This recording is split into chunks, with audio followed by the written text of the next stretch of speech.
Buenos días, ¿qué tal? Gracias por estar aquí a estas horas, un domingo, la verdad que las mejores. Vamos a hablar en esta mesa de narrativas audiovisuales y para eso hemos invitado a tres cineastas maravillosas que nos van a acompañar un poco en esta conversación que iremos construyendo entre todos, todas y todes. Seguramente les conozcáis, pero por si acaso no, o a lo mejor no, porque yo creo que a veces las personas que están detrás de las cámaras no son tan conocidas, ¿no? Paso a presentaroslas. Empiezo por allí. Aquella persona de la esquina con camiseta a rayas es Marcol. Un aplauso para Marcol, di que sí. A tope, aplaudamos. Marcol, como seguramente muchas personas sabéis, es directora y guionista. Su primera película fue 3 días amb la familia, que si no recuerdo mal te dieron el Goya a la mejor dirección en el 2010, ¿no? Luego hizo otra película que siempre me confundo en el título, pero todos nos preocupamos, todos queremos lo mejor para ella. Sí. Todos nos preocupamos por ella, ¿no? Y en 2024 fue, yo creo el año pasado, hizo Sálveme María, que lo petó, que es un peliculón, que gracias a esa película recibió el premio Feroz en 2025. Y luego volveremos un poco a eso porque me parece una peli extremadamente innovadora y engancha mucho con algunas de las cosas de las que vamos a hablar. Bienvenida, Mar. Gracias. Gracias. Solo tenemos 2 micrófonos, así que vamos a confiar en la agilidad de las personas que estamos aquí para pasárnoslo rápido. A su derecha tenemos a Celia Viada, que probablemente las personas que seáis de aquí la conocéis. Celia, su primer largometraje, que fue La calle del agua, ganó 7, 11 premios en el FIX, en el Festival Internacional de Cine de Sison. Luego hiciste lo de Todos pájaros, luego hiciste el corto de Gregoria. Acaba de estrenar, bueno, hace poco, pero yo todavía no la he visto, no sé, luego hablamos de dónde se puede ver. Todavía no se ha visto. Todavía no se ha visto, ¿no? Vale, no soy yo, eres tú. Que es Llegar a casa tan tarde, película por la que todas pensamos que estuvo fuera en México un año entero, pero por lo visto no. Bienvenida, Celia, gracias por estar. Gracias.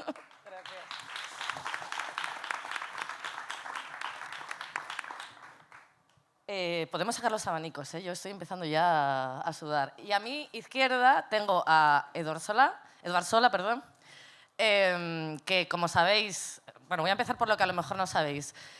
Fue guionista de Querer, de la serie Querer, que lo petó este año también en los premios y que es un seriazo. Es guionista también de La Virgen Roja y es director y guionista, y seguramente por eso sí lo conocéis más. Guionista. Perdón, sí que te he directorizado. A los directores no. La Casa en Flames, de La Casa en Flames, que también ganó un montón de premios, creo que el Goya al mejor guión, también tuvo un Feroz, ¿puede ser? Varios feroces, tú estabais juntos. ¿Luego salisteis a tomar algo juntos o qué? Contadnos. ¿Y cómo es esto de las galas? Contadnos las entregas de premios. Mucho peor que esto. ¿Es este el marco? Vamos a hablar de esto. ¿Queréis chismes? Pero por supuesto. Chismes. Pero por supuesto que queremos chismes. De hecho, probablemente le conozcáis porque el discurso que hiciste en Los Feroz se hizo bastante viral, ¿no? Aquel discurso donde reivindicaba un poco, y decía una cosa muy bonita, que luego volveremos a eso también, si no recuerdo mal, que decía mi abuelo Eduardo, ¿puede ser? Mi abuelo Eduardo era analfabeto y yo me dedico a escribir, ¿no? Entonces, en 2 generaciones, de repente, los charnegos, o el hijo de un charnego, está escribiendo y está contando pues, una gran historia catalana, ¿no? Parafraseándote. Muchas gracias por estar aquí también.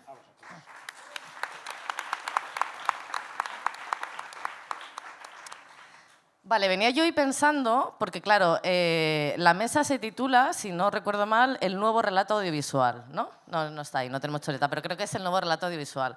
Y decía yo, vamos a empezar no dando cosas por hecho, porque si hablamos del nuevo relato audiovisual, claro, la primera pregunta que se te viene es ¿cuál es el viejo relato audiovisual? ¿No? ¿Dónde ponemos ese límite? Así que voy a intentar hacer un repaso, porque yo no le temo a la muerte, de los últimos 130 años de cine. En un minuto. Se tiene que poder hacer. O sea, porque, venga, dale, gracias, Alba. Gracias, Alba. ¿Cómo se nota que juego en casa? Claro, porque en realidad historias se han contado toda la vida, ¿no? Pero contar historias a través del audiovisual es algo relativamente reciente. O sea, al final es algo relativamente reciente porque depende de una tecnología determinada. Que antes en la anterior mesa también se estaba hablando de las tecnologías, ¿no? Y de cómo el surgimiento de la imprenta permite unas cosas o permite otras. Con esto pasa lo mismo. Depende de una tecnología determinada. Una tecnología que al final se crea a finales del siglo XIX. Y claro, esto, vamos a volver a ello más adelante porque creo que es algo que ha condicionado la historia del cine todo el rato. Pero para que os hagáis una idea, la primera peli en Asturias se pone en Sison en 1896, no sé si sabéis esto, no sé si tú lo sabes, Celia, pero se pone en el marco de las ferias del Paseo de Begoña. Sabéis que en los orígenes del cine eran espectáculos precinematográficos, ¿no? Y el cine se ponía, pues en el caso del Paseo de Begoña, al lado estaba el gran gigante aragonés y el hombre que comía bombillas. Y era un espectáculo más, ¿no? Entonces, esos dos portugueses que vienen a las ferias de Begoña y luego van a seguir turné por todas las ferias del norte del país, antes de irse deciden grabar 2 pelis. Claro, aclaremos que en ese momento las películas duraban poco más de 1 minuto, porque los rollos medían poco más de 1 metro, con lo cual la propia tecnología ya está contando la narrativa, está condicionando la narrativa. ¿Qué se puede contar en 1 minuto? Claro, esas 2 películas que se grabaron fueron El rompeolas, que literalmente es una ola rompiendo contra un rompeolas, y Salida de misa de domingo de la iglesia de San Pedro, en Sison, ¿no? ¿Por qué? Porque era donde estaba pues, la burguesía gijonesa y a la gente le interesaban esos personajes, ¿no? Era un poco como Lola. Entonces, esas 2 narrativas están ya condicionadas por la tecnología. Claro, pasan los años y la tecnología evoluciona. Las películas cada vez pueden durar más y las tramas cada vez se complejizan más. Tampoco tanto, pero pasamos ya a las tramas de persecución, ¿no? Que todos tenemos en mente y todas, hay todos, a Charles Chaplin corriendo, escapando, ¿no? En Sison, la primera película grabada por una persona, por un hombre asturiano, voy a dejar de decir persona, porque aquel individuo, y ahora vamos a esto, era un hombre, o sea, el creador, claro, ¿quiénes son los propietarios de esa tecnología, de esos medios de producción? Pues son hombres blancos de clase acomodada, cis, y intuyo que heterosexuales o al menos lo fingían, ¿no? Entonces, estos eran los propietarios de ese medio de producción y eran los que, por lo tanto, tenían el poder de establecer qué se contaba y qué no se contaba. Y la primera peli es El robo de la fruta, y es literal, el robo de un chico que sale con una manzana, roba una fruta y se empieza a sumar gente a la persecución, ¿no? La tecnología sigue aumentando, las pelis cada vez son más largas y las tramas se empiezan a complejizar. Pero claro, no solo la tecnología influye en las tramas, también el momento histórico en el que estamos y los cambios. Entonces pasan un mogollón de cosas, ¿no? Hay una república, después hay un golpe de Estado que sume al país en 40 años de dictadura y eso lleva a que surge el cine de cruzada, a que surge la censura, a que después, con el paso de los años, entre medios me he saltado que llega el sonido, que quería comentarlo porque no es baladí. O sea, cuando el sonido entra en el cine, también se produce un cambio, una alteración muy gorda, porque lo que antes costaba pesetas ahora cuesta duros, con lo cual todas las industrias audiovisuales periféricas se hunden. Y la producción pasa a centralizarse en Madrid y Barcelona, con lo cual ya no son solo hombres, sino que son también hombres de un contexto determinado y de una localización determinada, lo que altera mucho desde dónde se cuentan las historias periféricas. Vale, seguimos avanzando. La sociedad sigue avanzando, llega el landismo, llega la transición, llega el destape, llega Almodóvar, llega la ley Pilar Miró, que supongo que la conocéis, si no, una ley que surge, creo que en 1980, surge no, que parece que es una zanahoria, que se crea en 1983, se escribe en 1983, que entra a subvencionar el cine español, pero determinado tipo de cine español. Entonces esa ley es muy criticada porque también genera un cierto elitismo, ¿no? Se produce una cierta separación entre el cine que se hace para festivales, y también de esto me gustaría hablar luego, y el cine que consume el gran público. Yo tengo edad ya de recordar, y esto Juan Sanguino lo cuenta muy bien en un podcast que se llama Delirios de España, no sé si lo conocéis, pero es muy divertido, y él habla del rodaje de Los Otros, ¿no? Como un delirio de España, porque fue una fantasía, os lo recomiendo.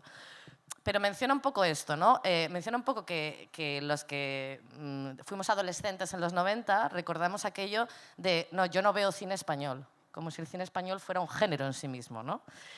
Y cuenta Sanguino, dice, claro, eso cambió con 2 películas, que yo creo que seguramente estéis de acuerdo cuando las oigáis, las oigáis, que fueron El Día de la Bestia y Tesis. De repente El Día de la Bestia y Tesis ya escapa un poco, entra un poco en el cine de género y escapa un poco en todo eso anterior que se había hecho, ¿no? Y claro, de repente Tesis, en 1996, gana el Goya, la mejor película, compitiendo, por cierto, contra una película dirigida por Pilar Miró. Y esa es una bonita metáfora, ¿no?, de cómo se produce realmente ese cambio de narrativas, ¿no? Y de hecho, Yo recuerdo, y es verdad que recuerdo algunos comentarios, que era, la peli está muy bien, no parece española, ¿no? Entonces ahí empiezan a ampliarse los marcos del discurso y de las narrativas del discurso. Claro, de esto hace casi 30 años. Ahora que de casi todo hace 20 años, que dice un poeta asturiano. ¿Qué ha pasado en estos últimos 20 años? ¿En qué punto estamos ahora? Porque o sea, el nivel de desde este momento de los 90, de finales de los 90, de tesis hasta ahora, el cambio ha sido espectacular, pero a todos los niveles. Os pregunto por cine, pero claro, como hemos visto que el cine está condicionado por todo lo que hemos visto, claro, todos los cambios que ha habido, ¿no? No me extiendo más, que llevo un rato hablando y luego volvemos a profundizar en esto, pero ¿dónde creéis que estamos ahora? Voy a empezar por ti, Eduard.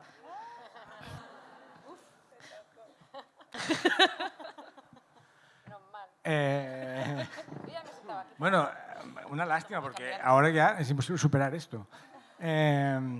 No sé dónde estamos. La verdad es que yo mi carrera profesional no ha sucedido en este tiempo de el cine español es una mierda. O sea, como que, ¿no? Yo ya he hecho cine en el que ha sido bienvenido y tal. ¿Te has saltado, o no te has saltado, sino que no has llegado en el cine, especialmente el cine en catalán, hay un salto que es esa persona, Margoyn, que la peli que has mencionado, 3 días amb la familia, para nosotros, al menos, no sé si en el conjunto de España, pero para nosotros sí que fue un gran salto a otra cosa, ¿no? Que es una cosa que ha constituido un gran marco de acción de los últimos años, ¿no? Que ahora quizás se está difuminando porque hay un cuerpo fuerte y ya esas mujeres del llamado cine catalán, ¿no? Cine catalán de mujeres, ¿no? Hecho por mujeres, digamos. Fue un gran marco de acción, lo abrió Marc con su peli. Historia viva del cine catalán. Y allí hemos trabajado todos un poco, o sea, al menos en Cataluña, allí hemos trabajado. Y sin lugar a dudas, y esto que habla ella, si acaso, pero como no dirá cosas porque es ella, creo que fue un cambio de paradigma también a nivel de producción, digamos. Porque cuando pones a una mujer al frente, no solo cambia el discurso, la narrativa, sino cambia todo lo demás, ¿no?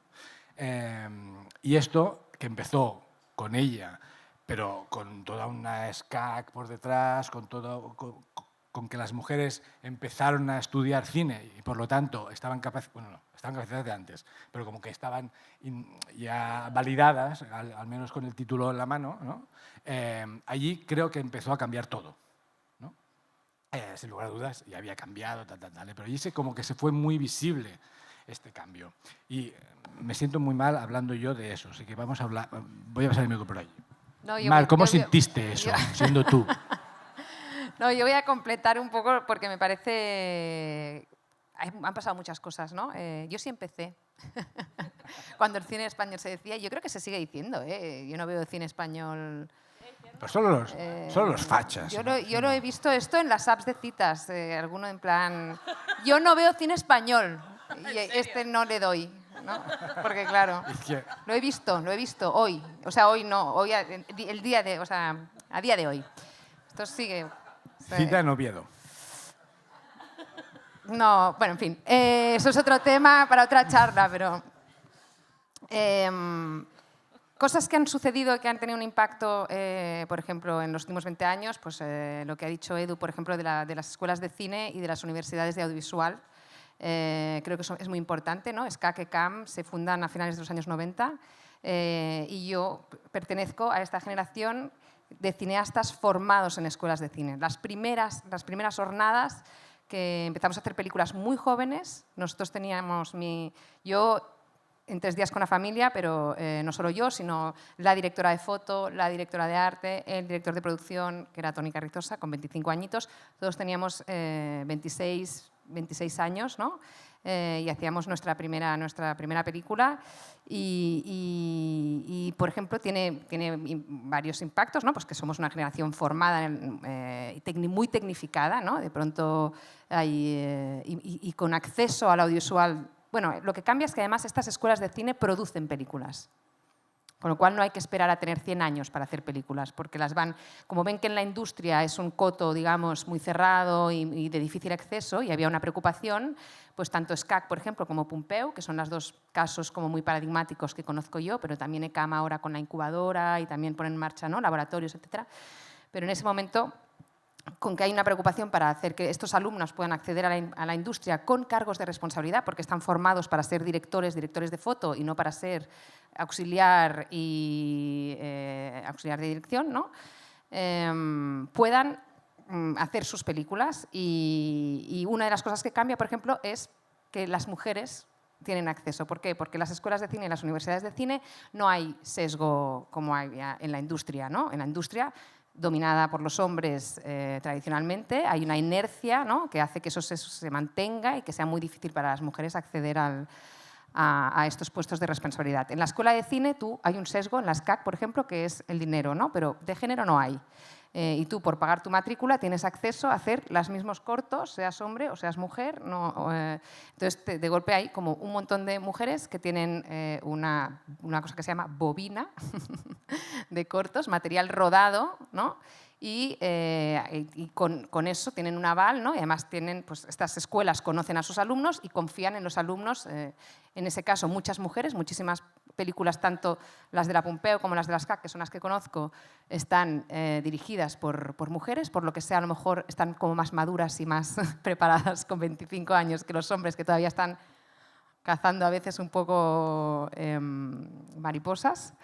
Y hay muchas películas de mujeres que salen, ¿no? Entonces, yo creo que esto es una de las cosas... Quiero hacer un apunte, que esto coincide con lo material, que este momento coincide con que las cámaras se hacen pequeñas. Sí. Se inventan las Red Ones, toda esta movida, que de repente toda la maquinaria increíblísima que había antes de tal, de repente es mucho más barata, mucho no sé cuánto, entonces las escuelas pueden pagar esas cámaras, esos focos, no sé cuántos, entonces eso es posible.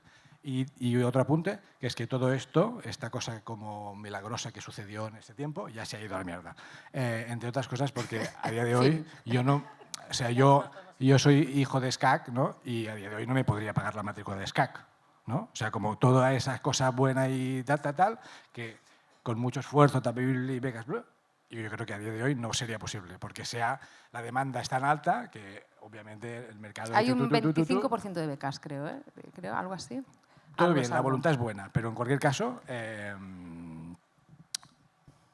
ha cambiado. Sí, bueno, esto es una de las cosas. Yo creo que en la llegada de las mujeres tiene mucho que ver el tema de las escuelas de cine, ¿no?, por ejemplo, y luego la otra cosa que ha llegado, me parece que es fundamental hablar de las plataformas, ¿no?, que ha cambiado mucho la forma de consumir las películas.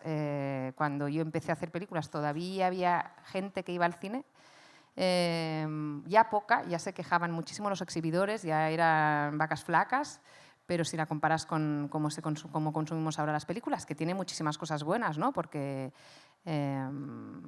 pues siempre hay un soporte, ¿no?, o siempre hay algún lugar para ver películas que a lo mejor no tendrían una distribución fácil en salas de cine, pero aún así,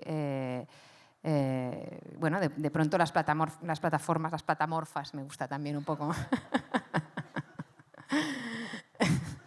aparecen con unas prioridades que son las que son, ¿no? Mayormente dar espacio a un tipo de cine más mainstream, por ejemplo, ¿no?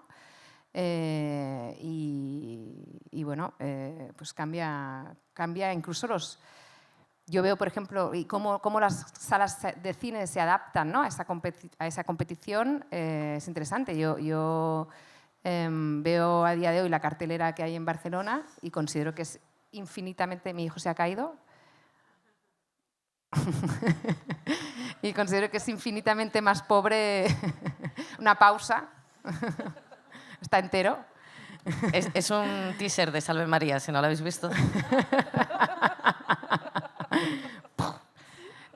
Considero que es infinitamente más pobre, no sé qué pensáis vosotros, ¿no?, de lo que era hace 30 años la cartelera. No sé si... ¿no? Incluso las salas que supuestamente son de arte y ensayo, incluso lo que se programa en los festivales, ¿no? Es un lenguaje, en general, creo, hay como un cierto conservadurismo que yo siento que hay en las salas que programan, además, y falta de diversidad, ¿no?, que programan todas lo mismo. películas que ya saben de antemano de alguna manera, ¿no? Que evidentemente les van a reportar, que van a mantener un cierto tipo de espectadores, también que conservan lo espectacular, ¿no? O sea, entendido como que estos son el tipo de películas que todavía hay gente que se desplaza para ir a ver al cine, si no, pues ya las veremos en casa, ¿no? O qué valor añadido tiene un cierto tipo de película como, ¿no? Más intimista, más realista, más naturalista, qué valor añadido me da para que yo tenga que pagar 10 euros, ¿no? Eso no es un espectáculo, en cambio si voy a ver Misión Imposible 10, pues eso sí vale la pena verlo en grande, con el Dolby, no sé qué, tralala, ¿no? Y entonces, bueno, esto está cambiando y esto se sigue, o sea, es una transformación que sigue dándose, ¿no? No se para, ¿no? Yo respecto a esto querría decir que no solo ocurre en las plataformas y en el mainstream, ¿no? Creo que está sucediendo también en el circuito más de festivales internacionales en los que hay fondos específicos para dar voces a gente del mundo entero, o sea, hay todo un mercado generado, ¿no? de coproducción, etcétera, etcétera, que funciona y se sostiene, pero que tiende a ocurrir un poco esta estandarización, ¿no? Hay como esta idea ahora de un público global y por lo tanto es como una trampa, ¿no? Porque, claro, sí, hay... O sea, evidentemente estamos en este momento de locura, de capitalismo salvaje, donde todo es acelerado y el cine está ahí formando parte de todo esto, reflejando y alimentando todo esto. Y parece que existen todas estas nuevas voces, y por supuesto que sí. Pensando en todo esto, en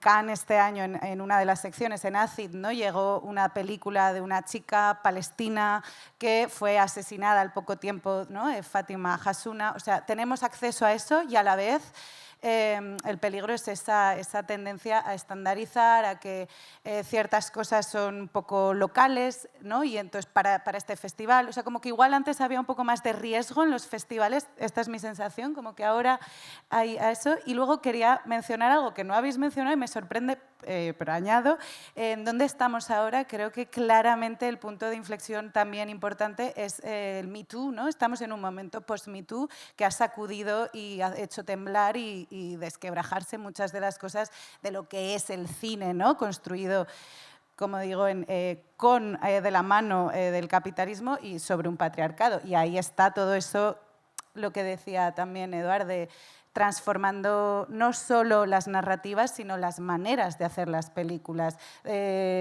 dejando en evidencia un sistema terrible, ¿no? O sea, creo que ha avanzado mucho rápido desde que sucedió en 2017 las cosas y aún así es como, tampoco hay tanto que aplaudir, me parece como evidente, ¿no? Que esto esté sucediendo porque era y sigue siendo muy bestia, ¿no? Sobre los valores sobre los que se ha sustentado el cine, ¿no? Todo este tiempo. En relación a esto del conservadurismo del cine, digamos, Aurora Rodríguez ya lo decía en La Virgen Roja, decía algo así como que la ficción, al menos la ficción, el documental, un poco, es conservadora en sí misma, ¿no? Y creo que esto como que tiene ramificaciones. Yo me encuentro, por ejemplo, tengo ejemplos prácticos, ¿no? Que yo, por ejemplo, daba clases y de repente un chico que tenía un novio y una novia, ¿no? Me traía una práctica en la que el conflicto eran los celos, ¿no? Y yo le decía, pero esta movida amorosa de solo chico-chica que se enamoran y uno tiene celos y la otra movida, ¿tú la sientes así? Y la respuesta es no. Entonces, ¿por qué coño está en tu guión? ¿No? Bueno, porque llevamos 120 años mirando pelis, ¿no? Y tenemos tendencia a hacer pelis no en relación a nuestras vidas y a la vida, sino en relación a otras pelis, ¿no? O sea, estamos como condenados a contar la misma historia, el mismo patrón y dale, y dale, y dale, y dale, ¿no? Y esto es una putada, ¿no? Es más, o sea, porque la consecuencia de esto es que nos sale cine más de derechas que nosotros mismos, ¿no? Y es raro, ¿no? También es verdad que por aquí está una cosa muy consciente, y a mí me pasa a menudo, que es que tú quieres hacer por ejemplo, yo me dedico a la gestión de la empatía, ¿no? O sea, este es mi trabajo. Me pagan para gestionar la empatía del espectador con los personajes, tal. Aquí, claro, tengo problemas. Porque pongo un ejemplo. Por ejemplo, en Casa en Flamas, en Casa en Llamas, no sé si lo habéis visto, pero es una familia, que tiene sus movidas, una familia disfuncional, tal. Yo, por ejemplo, es una familia muy clásica, ¿no? Padre, madre, 2 hijos, tal, ¿no? Y yo mismo tengo otra idea de familia, ¿no? De lo que es una familia, ¿no? Incluso, mira, por poner un ejemplo muy práctico, yo tengo una criatura adoptada, ¿no? Y me gustaría, ¿no?, que de repente en mi cine pues hubiera, pues es una familia disfuncional o es una familia que no sé qué le va a pasar, pues voy a poner aquí un hijo adoptado y sin más. O sea, ese no es el conflicto. ¿Qué pasa? Que si yo de repente pongo un hijo, yo qué sé, pongo un hijo racializado, no sé qué pasa en la cabeza de los espectadores que está pensando que el conflicto va a ser ese. Que va a haber una movida que eso es la clave. Y entonces te lee la peli distinto, ¿no? Y está buscando el momento en el que sale, que alguien va a decir, no eres mi padre, no sé qué. Va a buscar alguna movida rara y yo no quiero esto. O sea, no puedo permitirme el lujo, como profesional de la empatía, de que tú estés pensando en otra movida que no es la movida que yo quiero decirte, ¿no? Y entonces, ¿qué hago? Pues digo, uy, a mí no me sale cuenta esto. Lo que quiero es decirte lo que yo quiero decirte. Por lo tanto, pongo una familia de blanquitos todos y tira para adelante, ¿no? ¿Qué acaba pasando? Que la familia de Casa en Flamas, que podría ser una familia como la mayoría de familias, que son todas rarísimas, pues no lo son, no lo es, porque a mí no me sale a cuenta a nivel de empatía. Y eso es una putada, ¿no?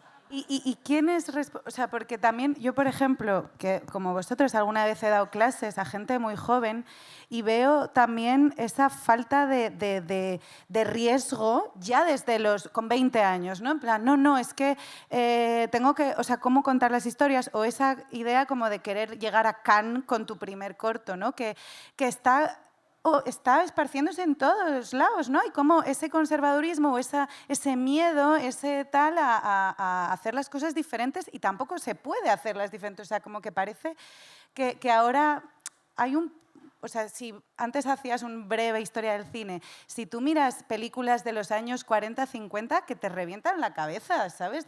Ya está contado y de una manera súper experimental, que ahora ya no existe ese riesgo muchas veces, ¿no? Hay como...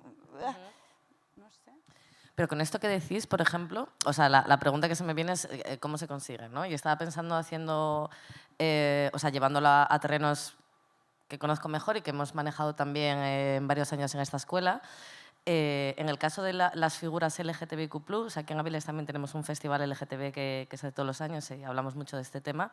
Sí que parece que hay más figuras y ya empiezan a aparecer personajes donde el conflicto no es ni su orientación sexual ni su identidad de género, ¿no? Entonces, quiero decir, parece que en algunas cosas o en algunos campos sí que parece que vamos avanzando y que se va mostrando, o no, o es toda una percepción mía porque es lo que quiero creer. No, yo creo que la realidad avanza y el cine avanza un poco detrás de la realidad a unos metros, ¿no? Obviamente es lo que, por ejemplo, en lo que tú dices, yo recuerdo muy bien en los años 90 estas películas donde empezaron a salir como setas personajes LGTBI y era Q+, y era, me he dejado 2, pero tenía que ver con un deseo muy loable de representatividad, pero se notaba forzado. Y eso no va a favor de una película nunca, ¿no? No va a favor del cine, va a favor de la representatividad, que es otra cosa y que está muy bien, pero no obligatoriamente, pasa con muchísimas cosas, ¿no? Pasa, por ejemplo, nosotros tenemos esta experiencia a nivel lingüístico, ¿no? Por ejemplo, aparecen películas producidas por la televisión autonómica, TV3, y entonces se habla un catalán, que hay una distancia entre el catalán de la película y el catalán de la calle. ¿Eso va en favor de la normalización lingüística y tal? Sí. ¿Va a favor del cine? No.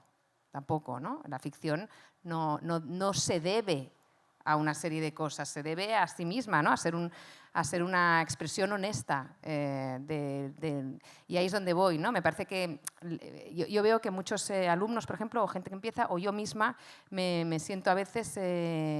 me cuestiono, me censuro y me pienso desde fuera, ¿no? Pienso este producto, ¿por qué? Porque el cine, como tantísimas otras cosas, pero en el cine se da de forma muy evidente, forma parte de una industria, ¿no? Tiene un recorrido que termina es un producto, que se debe de ver, ¿no? Y de que exponer y exhibir en sitios, se tiene que vender, es un negocio, es dinero, bueno, son muchas cosas, ¿no?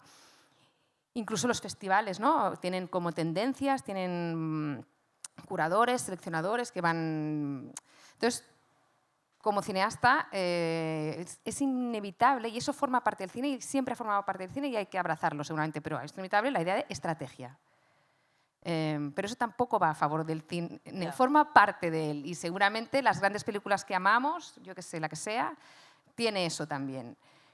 Pero a priori no forma parte del cine. Para mí, creo que cuando una película realmente llega es porque lo que más pesa muchas veces tiene que ver con un ejercicio de honestidad del creador, ¿no? Y no tanto de verse desde fuera y pensar si me arriesgo o no me arriesgo, ¿no? Y tener esta autoconciencia tan marcada que es inevitable, pero que me parece que de alguna forma hay que apartar, y a la hora de escribir y a la hora de filmar lo que hay que hacer es conectar, ¿no? y escribir desde esa voluntad de hacer un ejercicio de profundizar, ¿no? Y de conectar contigo, ¿no? Y este alumno probablemente lo que estaba diciendo, aparte de ser más carca de lo que era él, ¿no? Y de reproducir unos códigos y de tenerlos muy en cuenta, cuando a lo mejor simple y llanamente tenía que expresarse su verdad, ¿no? Su manera, su mirada, su sentir, su emoción, ¿no? Y ahí es donde yo creo que es el camino para hacer las mejores películas, ¿no? Las que se sienten que de pronto hay algo genuino, ¿no? Hay algo vivo, hay algo que tiene lo que se llama alma, que nosotros llamamos que tiene alma, ¿no? Una peli que de repente esto se nota. También, dos cosas. Una, que hay aquí una jodienda extra, que es que el cine vale mucho dinero, ¿no? Y al ser un arte que cuesta mucho dinero, hay que convencer a mucha gente, y para convencer a mucha gente, pues bueno, pues vas... Pues si eres muy radical o si eres muy periférico, pues no convences a tanta gente, por lo tanto no tienes tanto dinero y por lo tanto, ¿no? Como que eso es una mandanga. Y si no, obviamente puedes coger tu cámara, montar en tu casa y tal, que a tope con ello, pero que no será de ese cine del que estamos hablando. Esto por un lado. Y luego otra cosa, que es que las izquierdas somos así un poco puñeteras siempre, como que no estamos no satisfechas nunca, ¿no? Y a mí mismo me pasa, como que no celebro las cosas buenas que están pasando y bonitas. El otro día la buena gente se llama ODA, hay una gente que hace un informe de ODA sobre la representación LGTB+, mierda para mí, IQ+. Por ejemplo, es que la persona que salió allí a hablar habló de Mamen Mayo, y yo hice Mamen Mayo, y Mamen, el personaje principal, el prota, es bisexual, ¿no? Y es bisexual, bueno, porque yo soy bisexual, y entonces, y lo sabes como espectador por un comentario en un capítulo, ¿no? Hay dos comentarios alrededor de todo, hay dos comentarios clink, clink, en los que tú puedes detectar la sexualidad de Mamen. La persona que estaba ahí presentando el informe, que decía que la representación, bla, bla, bla, dijo, sí, Mamen Mayo, contamos Mamen Mayo, pero claro, no es relevante. Yo digo, coño, pues de eso se trataba, ¿no? De eso se trataba, de que hubiera un bisexual que no estuviera por ahí follando con hombres y mujeres, simplemente era bisexual. De eso se trataba, ¿no? Yo me enfadé. Pero luego, luego soy yo, ¿no? Yo mismo, cuando veo... de repente veo una ficción y el personaje es bisexual y no es relevante, estoy en mi casa pensando, pero no es relevante. No es relevante, así cualquiera, ¿no? O sea, que yo soy ellos, ¿no? Entonces, como que tenemos esta tendencia, así en general, las izquierdas, a no estar satisfechos nunca, ¿no? Y es, coño, bueno, es que cuesta mucho hacer las cosas bien, ¿no? O sea, hacer las cosas... Ser facha es muy fácil, ¿no? O sea, ser de derechas es muy fácil así en general. Pero ser de izquierdas cuesta mucho y tenemos esta tendencia a no gustarnos, ¿no? Y nada, pues eso, que es muy...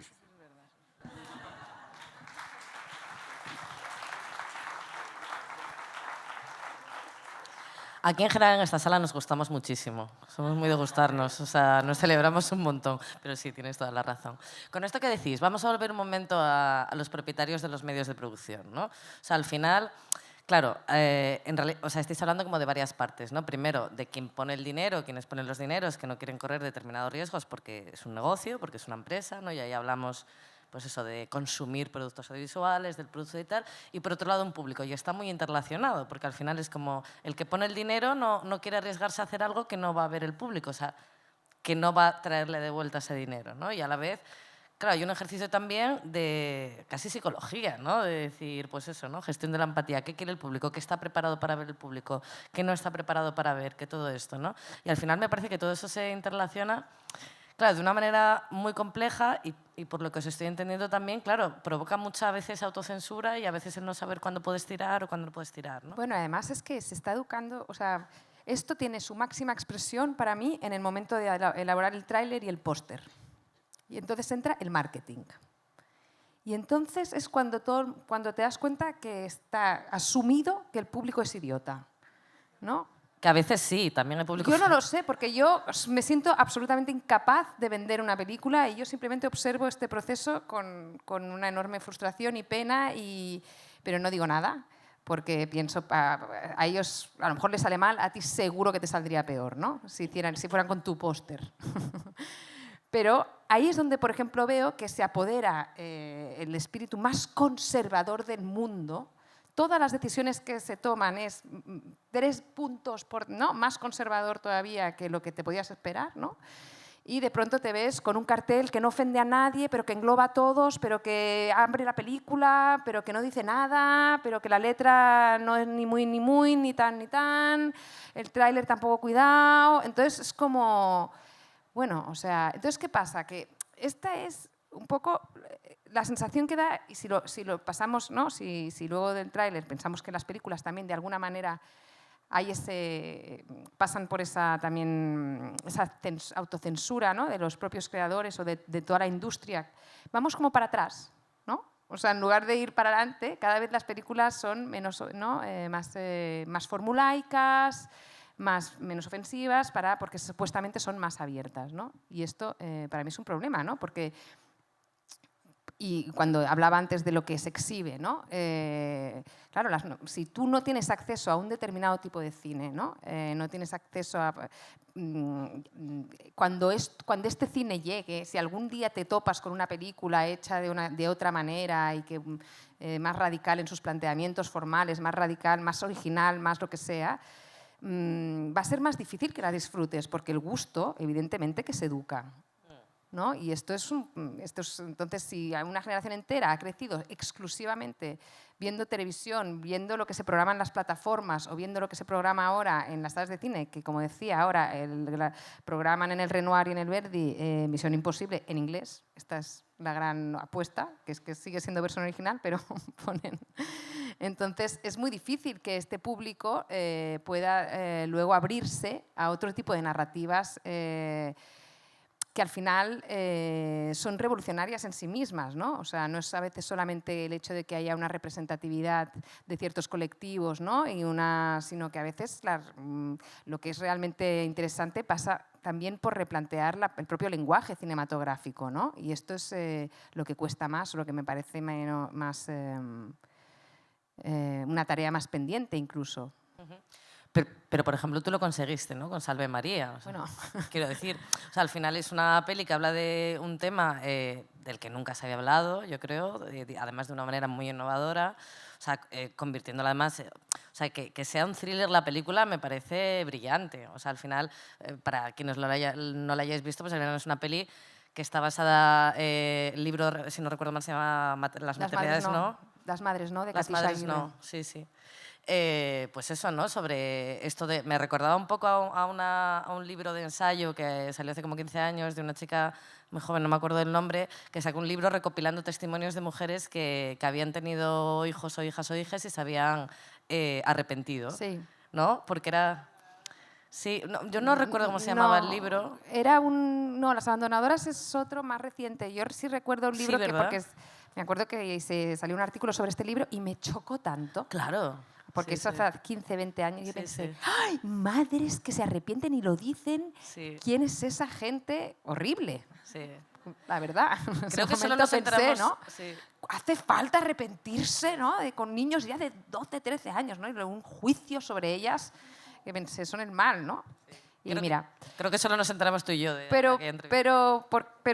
mira, te voy a contar un poco mi historia con Salve María para que veas. Primero, hablando de estrategia, ¿no? Y hablando también de gusto personal, ¿no? O sea, nosotros cuando nos planteamos hacer Salve María, bueno, las madres no en ese momento, ¿no? Es entre otras cosas porque nos cae esta novela en las manos, ¿no? Y de repente vemos esa premisa que contiene el thriller y ya pensamos, ah, mira qué bien, vamos a contar lo que queremos, pero con un formato que sea atractivo, ¿no? No vamos a hacer una película discursiva, observacional, ¿no? De nuevo un drama para contar esto, nos daba como pereza. ¿Por qué? Pero porque nosotras también somos espectadores de este cine de plataformas y ya queremos un poco de hacer algo como con más, no sé, será también una tendencia de estilo que a lo mejor no tiene solo que ver con... ¿no? O sea, al final, pues en los años 90 se pone de moda el dogma y llega un momento que ya estamos cansados y ahora queremos efectos especiales, por lo que sea, ¿no? Porque, para cambiar. Pero había esta cuestión, ¿no? De hacer una película entretenida, que fuera vibrante, que fuera de estas que no te deja respirar, ¿no? Y en ese sentido, nosotras también pensamos el cine desde ese lugar de cómo llegar a la gente, ¿no?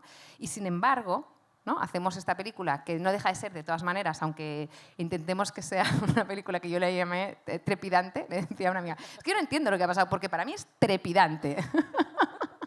Pues parece que, aparte de trepidante, resulta una película pues, oscura, incómoda, por momentos puede, ¿no? ser asfixiante, no obligatoriamente la experiencia que todo el mundo busca en una sala de cine, ¿no? ¿Y qué pasa con la película? Pues que un poco nos la comemos con patatas. O sea, es una película que, si bien fue muy bien en su recorrido de premios y fue reconocida especialmente por la crítica, se estrenó en un gran festival internacional de muchísimo prestigio como es el Festival de Locarno. O sea, todo lo que es el circuito, el nuestro, ¿no? Pero claro, nosotros no hacemos películas para que la vea Edu y yo vea la suya. Él, por suerte, no está en esta casilla, pero hay algunos de los cineastas que yo me he encontrado en conversaciones de qué frustrante. Mira, es verdad que somos muchos los que nos dedicamos a la cultura, pero en el fondo quieres llegar un poco más allá de ¿no? de este circuito de festivales y solamente tus amigos, y solamente los críticos, y solamente los otros cineastas, ¿no? Pues esta película, por ejemplo, no traspasó este circuito, no llegó al público, a pesar de que intentamos, ¿no? hacer una campaña que pusiera mucha incidencia en el género y tal, pues no... Con lo cual, no lo he conseguido, volviendo a tu pregunta, ¿no? ¿Tú lo has conseguido? No, porque luego sí que es verdad que la película se ha visto más en plataformas, de nuevo, ¿no? Pero en fin, o sea, que no están... Creo que a nivel de producción hay todavía un cierto, a pesar de lo que se ha dicho, ¿no? Creo que hay todavía un cierto riesgo, hay unas ayudas, hay unos canales, hay unos deseos de los cineastas, ¿no? Hay un circuito de festivales que, a pesar de que es más conservador, todavía tal, pero el problema es que hay una grandísima producción de un tipo de películas que luego no encuentran la manera de llegar a un público, ¿no? Todas estas películas de festivales, ¿no? Todo lo que se ha hecho, todo lo que se ha programado en Cannes, ¿qué va a llegar a las salas españolas? ¿Qué va a ver el público español de todo esto? ¿Un 0,5% de las películas que se hacen en el mundo? No sé, un 0,1% de las películas interesantes que a mí me gustaría ver, porque además cada vez hay más producción, ¿no? Es increíble cómo cada vez hay... ¿Por qué? Porque también hay más, espacios de exhibición, pero sobre todo también porque los medios son más baratos, es más accesible, ¿no? Hay más ¿no? generaciones que salen también más formadas de escuelas de cine y de audiovisual. Para producir hay como posibilidades y luego hay un embudo gigante, ¿no? a la hora de que estas películas encuentren su público. ¿Tenéis en cuenta a la hora de cuando os sentéis a escribir o a pensar una idea que probablemente la gente ya no la vaya a ver en el cine, sino en su casa, en una plataforma? ¿O no? Yo no.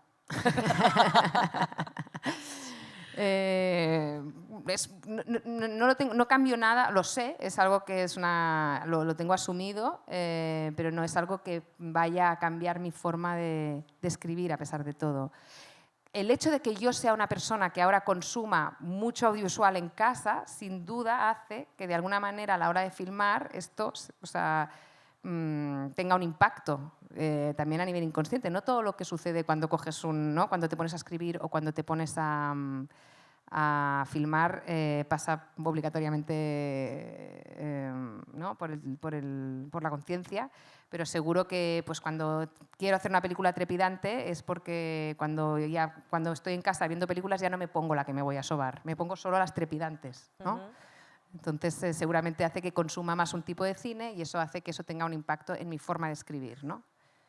Claro, yo respecto a esto, a mí me pasa que me bloqueo, o sea, esta sobreabundancia a mí me genera una saturación que no sé qué quiero ver. Tengo acceso a miles de plataformas porque me han dejado contraseñas, ¿no? O sea, es como... Y no sé qué ver. Y entonces sí que valoro cada vez más la experiencia de los festivales, de las salas, de los ciclos pequeñitos. Y en defensa de un público que entiende perfectamente esas películas, que no son tampoco súper exigentes. O sea, creo que como que somos capaces de cambiarnos el traje, ¿no? Y en casa, yo lo que quiero ver es una cosa fácil, porque estoy agotada, llego y por favor, dame contenido. Y luego, en cambio, ver cosas... O sea, yo aquí la experiencia en Asturias con el Festival de Gijón, ves salas llenas con una media de edad bastante elevada de gente viendo una película china realmente extraña, ¿no? Y se la zampan con patatas y les encanta. O sea, como que ese público y gente muy joven que ves en estos círculos, quizás, no sé, quizás peco de que es de donde mi algoritmo me lo enseña todo el rato, ¿no? Pero como que existe este tipo de espacios y yo creo que es un poco hacia donde tendrían que ir las cosas, ¿no? También de apostar por estos pequeños encuentros para ver otro tipo de cine, ¿no?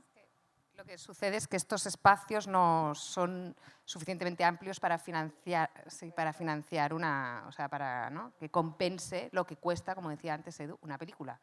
O sea, una película mediana o incluso pequeña, ¿no? Para realmente llegar a cumplir o a compensar esa inversión, necesita muchísimo más que 2 pases en un festival. Es que, claro. Y luego, hace poco hablaba con alguien que lleva una filmoteca en Andalucía y me decía, claro, ya la gente mayor ni siquiera va a la filmoteca, que era la que iban, ¿no? Las señoras. Muchas murieron con el COVID, cogieron miedo, no sé qué tal, y ya no, ni siquiera... O sea, las filmotecas cada vez están más vacías. Entonces, estrategias, ¿no? ¿Cómo hacer para que siga yendo la gente a las filmotecas? Poner un clásico y una actual, dar un concierto, dar una charla después, que venga la directora, o sea... Yo creo que falta mucho por hacer en ese ámbito, a pesar de que no sea rentable, porque es probable que esto sea una burbuja insostenible, no lo sé. O sea, hay muchísimas películas que se hacen en España de mucha producción que pasan absolutamente desapercibidas, tanto en el marketing como en las plataformas. O sea, yo tengo amigas que han estado en rodajes de películas que dices, o sea, nunca he oído hablar de esta película, ¿no? Y ha sido una película de 4 millones de euros, o sea, que... Está todo un poco loco, creo, ¿no? A la hora de, en relación a tu pregunta concreta de si pensamos en dónde... Creo que nos hacemos muchas trampas al solitario. O sea, hacerlo es ser una trampa al solitario. O sea, pensar en quién va a ver la peli, no sé cuántos, porque cuando lo haces tienes las mismas posibilidades exactas de que nadie vaya a ver tu peli, ¿no? En cambio, cuando no lo haces, es decir, cuando no piensas en el destinatario final o al menos cuando te prohíbes los racionamientos del capital, digamos, cuando los bloqueas, tienes al menos las posibilidades de que te salga algo bien, ¿no? O sea, tienes las mismas de que vaya gente o no vaya gente, pero las de la calidad a lo mejor te sale mejor. Yo, por ejemplo, en mi caso, casos que han ido bien, pienso, mira, en Querer, por ejemplo, hicimos lo que nos dio la gana, ¿no? Pero teníamos una cosa muy importante, que es tiempo para el desarrollo y dinero para el desarrollo, ¿no? Son 2 cosas que ayudan mucho a que las cosas salgan bien, ¿no? Si hubiésemos pensado, ¿qué le va a gustar a la gente? No sé qué, no sé cuánto, seguramente nos saldría mal, ¿no? Y sin embargo, hicimos lo que nos dio la gana y ha salido bien, ¿no? Y en Casa en Llamas, por ejemplo, ha pasado lo mismo. O sea, nosotros no estábamos pensando en, será un éxito, irá la gente al cine. Nosotros estábamos haciendo una película, chimpum, de una gente allí con su calida y con su barquito y sus mierdas, ¿no? No teníamos la perspectiva del éxito. Sin embargo, hay algo allí en esa libertad, ¿no?, de hacer lo que te da la gana, que de repente conecta con algo. Y al menos, pues bueno, hemos hecho algo que está medio bien. Entonces, ¿que ha ido bien? Fantástico, ¿no? Pero no creo que sea resultado de pensar una estrategia para que vaya bien, porque si esta estrategia existiera, la aplicaría todo el mundo. Claro, ¿no? O sea, de hecho, los grandes señores del poder no tienen esa fórmula y la tratan de hacer a veces, no, uy, ha funcionado, no sé qué, venga, y se empiezan a hacer mucho y deja de funcionar y de repente una lo peta y no se entiende el por qué lo ha petado esta cosa, ¿no? El público funciona así, tanto en el cine como en la literatura, ¿no? Que no se sabe a veces. Como en la vida. Claro, ahí voy. Me voy a poner un poco apocalíptica con todo esto que estáis hablando.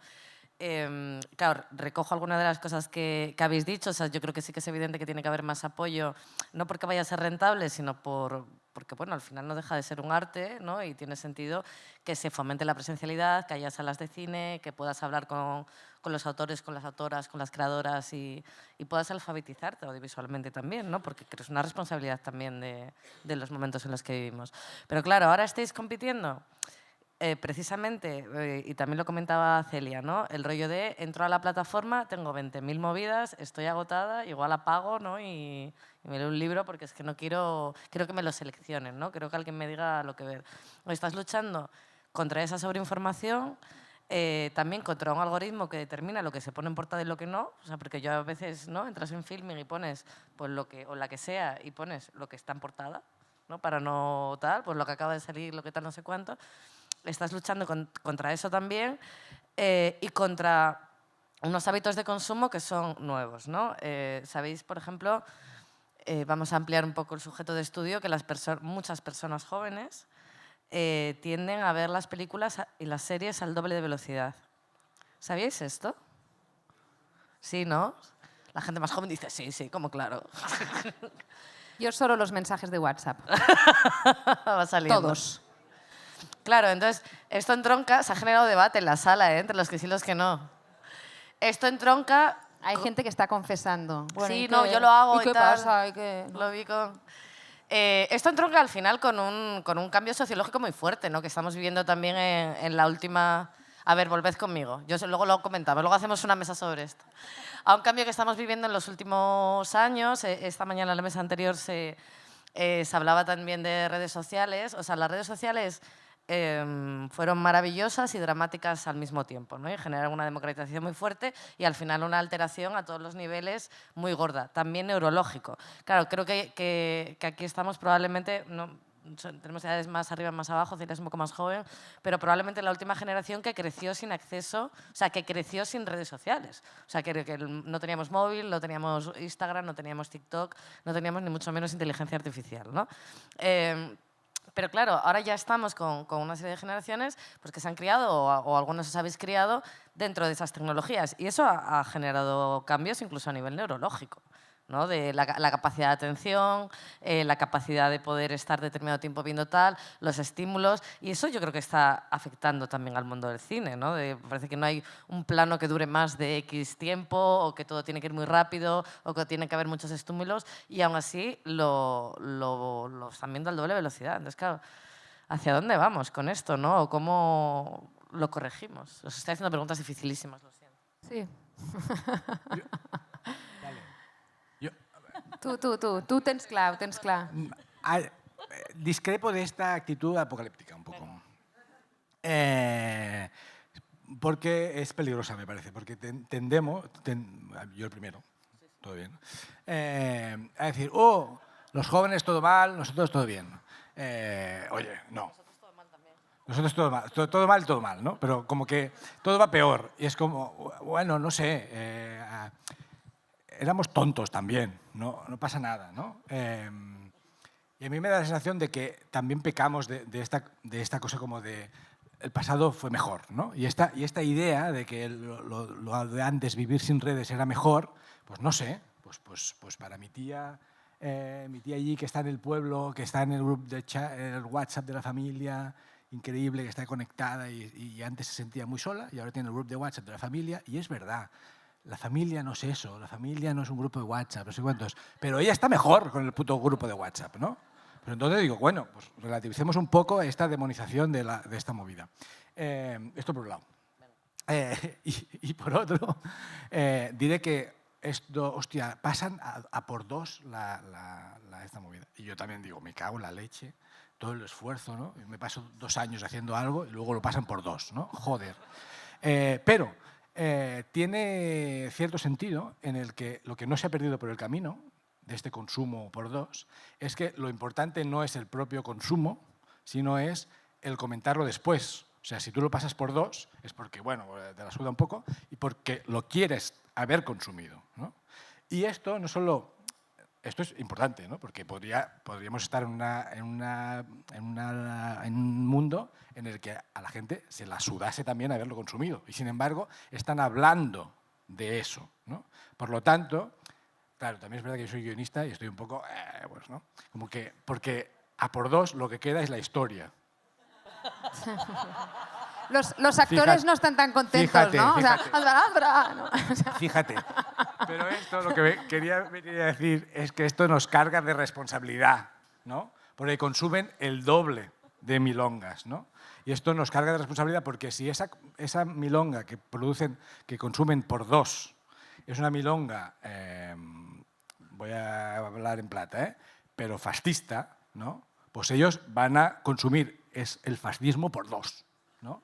En cambio, si esa milonga es algo interesante y es no sé cuántos, pues la van a consumir por 2, ¿no? El tema es cómo lo procesan, ¿no? O sea, oye, pues por una 2. persona, no sé, claro. No lo sé, no, es Así, verdad, es muy complejo. Usando esta es muy palabra, ¿no? Que además es consumir como si fuera una hamburguesa, ¿no? Es la idea es procesar el contenido, ¿no? Sí, que por 2, a lo mejor...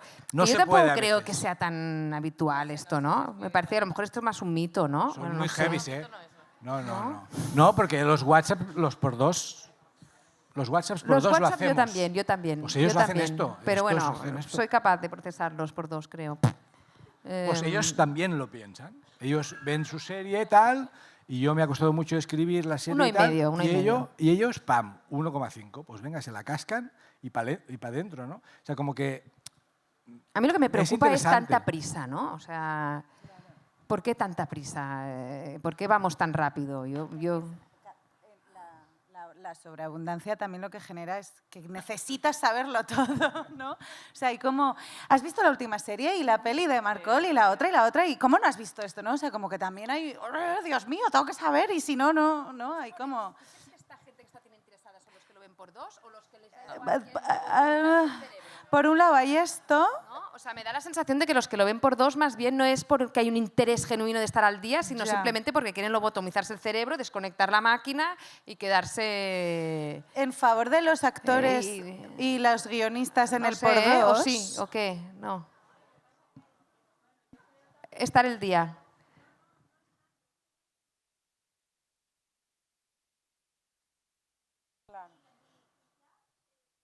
Y ya sabes, para la conversación luego en la caña, ya sabes de qué va. Y ella no se ha creado con redes sociales, ¿eh? Ojo. No, de hecho, vale, ahora ven la gente por 2, pero durante muchísimo tiempo hemos visto las películas dobladas, ¿no? O sea, que también los actores se quejarán del por 2, pobres. pero No están los desde el doblajes principio. y que nos hemos zampado toda la vida y, bueno, pues forma parte también de que se destrozan las obras en sí. Yo, de todas maneras, que las películas cojan otro ritmo no me parece una tragedia, ¿eh? O sea, es lo que decía, ¿no? Son movimientos de estilo, ¿no? Visuales, que se generan porque las cosas cambian, porque las formas de ver, porque los espacios de consumo cambian, y tiene todo el sentido que cuando se iba solamente los domingos trajeado al cine, quisieras verlo de una determinada manera y tuviera un impacto, y que ahora, por lo que sea, y se harán películas buenísimas con un lenguaje que parecerá que está hecho por 2. Y en ese sentido no hay ningún inconveniente. Ya, yo estoy de acuerdo. O sea, igual que se adapta al sonido, lo que sea. Que tenemos más micros y ahora me lo dices, que estamos terminando. Pero ¿qué organización de escuela es esta? Por dos, ¿no? La hicisteis por dos. Un aplauso para la organización que se ha pegado un currazo, por favor.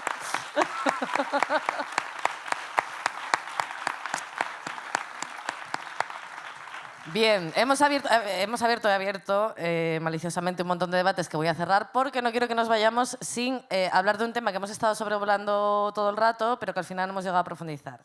Claro, estamos hablando de las historias que se cuentan, de lo que se dice, de lo que no se dice. Vamos a hablar de guión, que te gusta a ti el tema. Vamos a hablar de la historia, no tanto de cómo se cuenta la historia, sino del objeto de la historia y quiénes cuentan la historia, ¿no? Porque antes hemos empezado hablando de, bueno, pues surgen escuelas, se democratiza en cierto sentido, las mujeres acceden a los estudios cinematográficos, la gente de clase obrera accede a los estudios cinematográficos, y entonces cambian los sujetos, ¿no? Que tienen el poder de narrar. Pero bueno, claro, cualquiera que nos escuche puede pensar que ya está, ¿no? Que ya se ha ampliado y ya está, pero sin embargo faltan muchos sujetos. O sea, no sé cuántos directores o directoras trans hay, no sé cuántas personas racializadas hay detrás de las cámaras. Claro, yo no conozco, entonces creo que eso altera quiénes son los sujetos que tienen el poder de narrar a los otros o las otras o les otros, y también, claro, las historias que se cuentan, porque la mirada cambia. O sea, igual que Salve María sería otra película si lo hubiera dirigido un hombre, porque la mirada hubiera cambiado, y Casa en Flames hubiera cambiado, y La calle del lago hubiera cambiado, porque la mirada cambia, ¿no? Desde donde cuentas la historia cambia. ¿Qué pasa con todas esas historias que no se pueden contar porque esas personas no tienen acceso, ¿no? O me lo parece a mí, pero sí que está más democratizado. Pero, ¿cuál? Venga, Celia. A ver, hay que pensar. Bueno, no, yo creo que sigue siendo muy desigual, que, como decía antes, evidentemente se ha sacudido todo mucho. Por un lado, el mundo post Me Too, ¿no? En las narrativas, quien accede y que, o sea, hasta Marvel convierte en superheroínas, ¿no? Porque evidentemente vamos a representar otras cosas, porque es una respuesta a la demanda también de la historia, quiero decir, y por otro lado, pues esta sobreabundancia bla, bla, bla, loquísima, ¿no? de producción genera que haya nuevas voces, pero evidentemente yo pienso qué directora o director racializado en España hay, no se me ocurre ni uno. Probablemente, yo no he ido a los Goya, pero probablemente en el patio de invitados hay muy poca gente racializada, muy pocas personas trans, ¿no? O sea, eso es así, o sea, por eso, sin ser pesimista, evidentemente las cosas se están sacudiendo. La era post-Me Too está trayendo muchas cosas buenas. Creo que sí es así y se están señalando porque era muy bestia, ¿no? Este año CIMA ha hecho lo de los abusos en el cine, ¿no? El 60% de las compañeras han sido abusadas, ¿no? Y el tema es la impunidad, porque de esos 60, el 90% ha habido impunidad absoluta, o sea, había mucho silencio, mucho tal, todo eso se está empezando a desmoronar, pero está siendo un trabajo muy lento, muy despacio y que va poco a poco. O sea, yo no siento que esté tan avanzado, ¿no? Y luego el factor de, por ejemplo, yo en mi experiencia, mi primera peli la estrené con 29 años también, en este momento en el que se incentiva que seas una mujer joven para tener puntos en el ICA, ¿no? Entonces, a mí se me han acercado 2 veces productores de más de 50 años, con una carrera ya sólida, a decirme, te quiero producir. O sea, da igual qué película tenga o tal, pero soy joven, mujer y he ganado premios, con lo cual tengo muchos puntos en el ICA. Y esto... hay amigas que me han dicho, tía, pues aprovéchalo. Y es como, bueno, a mí no me parece normal que haya gente que lo aproveche, pero claro, esto es lo que está pasando también, ¿no? Que son tendencias, momentos, no sé, es todo un poco mi sensación. Sí, sí. A ver, evidentemente, cuanto más diversidad haya entre los creadores, más o sea, es importante, ¿no?, que los discursos se amplíen, sobre todo porque cuando solo hay un discurso, ¿no?, y parece que eso es la realidad es esa, puede generar pues, ¿no?, una sensación como muy esto, ¿no?, de uniformidad, ¿no?, de que cualquier persona, no todo el mundo se siente representado, ¿no?, en ese único discurso que ha habido, y esto es como grave, ¿no?, de cara a tantísima gente que ha sido como expulsada, ¿no?, de estos discursos unívocos que han imperado siempre, ¿no?, pues heteropatriarcales, ¿no?, que han sido los que se han venido sucediendo hasta ahora, y eso era pernicioso, ¿no?, incluso. Con lo cual es importante que haya diversidad para que la gente se cuestione las cosas, para que la gente se sienta representada, para que entender que el mundo es complejo, para que haya tolerancia, ¿no?, para un montón de cosas que son buenas para la convivencia, para el progreso, ¿no? Y en ese sentido está bien intentar siempre abrir y buscar las formas de que haya diversidad, pues como han sido, por ejemplo, en el caso muy claro de las políticas de cuotas para integrar en 1 o 2 generaciones y no en 100 a las mujeres al cine, ¿no?, en un proceso así express que ha servido y que tiene efectos claros, evidentes y que son positivos para que de pronto se aborden temas que, como dices tú, a lo mejor no parecían periféricos, como por ejemplo la maternidad, que es un tema del que o los abusos, que a lo mejor también habían sido temas pues, más periféricos porque no estaban dentro de la órbita de pensamiento del hombre blanco que solía estar en el poder de contar las historias, ¿no?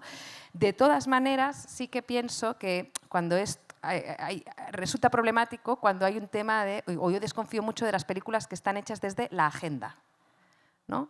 O sea, como ahora toca hablar de esto, ¿no? Ahora toca...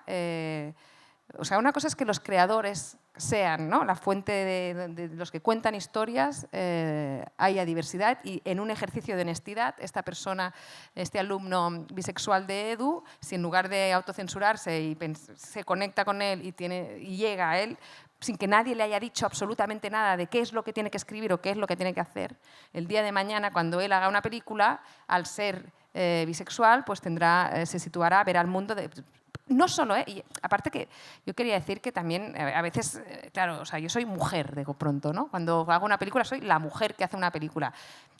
Aclaración importante, ¿no? O sea, los cineastas no nos definimos solo por el género o por la orientación sexual, hay un conjunto de cosas, ¿no?, que nos definen, que son muchísimas, ¿no?, que tienen que ver incluso, bueno, pero bueno, esto era una digresión. Pero volviendo a el problema de cuando las películas se hacen, ¿no?, desde ahora toca hablar de esto, ¿no?, ahora toca, entonces me voy a buscar y espero que esa película tuya refleje o aborde esto que es tan urgente, y entonces yo desconfío mucho de las películas que se hacen desde una voluntad ideológica, ¿no?, desde este lugar, porque de pronto siento que terminan siendo una ilustración de una problemática, ¿no?, y no tanto una película con alma, viva y con valores puramente cinematográficas que tienen que ver con lo plástico, la dramaturgia, la creación de personajes, que para mí son los elementos que mueven el cine. Que luego esto evidentemente tiene una lectura política, que luego tiene, ¿no?, que los temas que se abordan serán otros, que es importante, no lo niego. Pero las películas que están hechas desde un deseo de ocupar según qué lugares o desde esa urgencia, yo creo que mayormente son malas. Ya lo he dicho. A mí no se me ocurre la forma de ampliar la diversidad en el cine que no pase por cosas que ya se están haciendo, pues apretarlas al máximo, ¿no? Últimamente, en los últimos años, están habiendo muchos laboratorios, que yo así en general estoy en contra, porque homogeneizan las películas, pero sí que tienen una cosa muy bonita, que es que en esos laboratorios hay cierta conciencia de diversidad y se buscan proyectos en los que sus autores son gente racializada, gente migrante, ¿no? Y que esto, lo que la industria todavía no ha hecho, sí que lo hacen los laboratorios. Y los laboratorios, cuando pasas por un laboratorio, lo que hace es darte como unos mini puntos para que luego te incrustes en la industria, ¿no?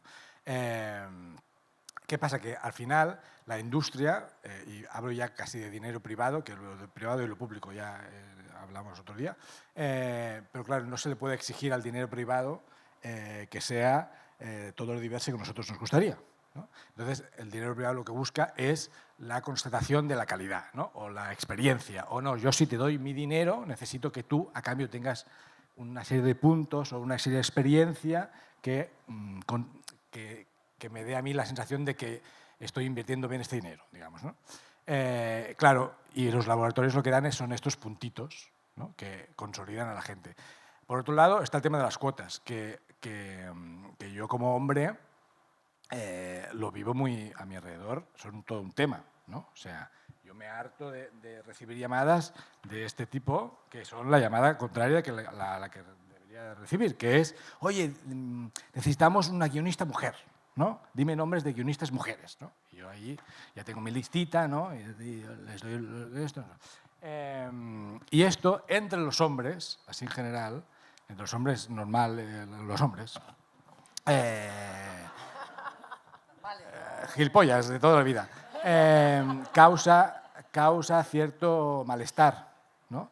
Pero, sin embargo, es una locura, porque la persona que dice que está como en contra de las cuotas es la persona que está trabajando, ¿no? Entonces, ¿cómo puede ser, ¿no? Como que te molesta, pero tú ya curras de esto. Entonces, ¿qué es lo que te molesta, ¿no?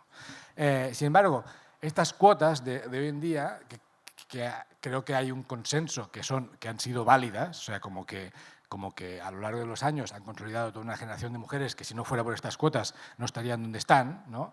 Pero incluso, bueno, lo que vengo a decir es como que, coño, hagámoslas todavía más, coño. O sea, si aplicando las cuotas que tenemos a día de hoy todavía no se alcanza el 50%, pues apretemos la puta cuota, ¿no?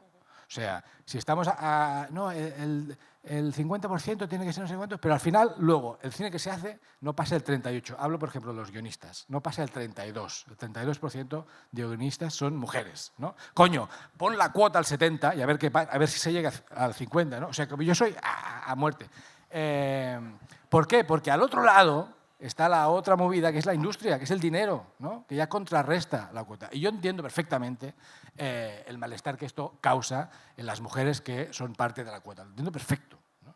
No soy idiota y entonces, claro, tú eres parte de esa cuota y te sientes juzgada como parte de esta cuota.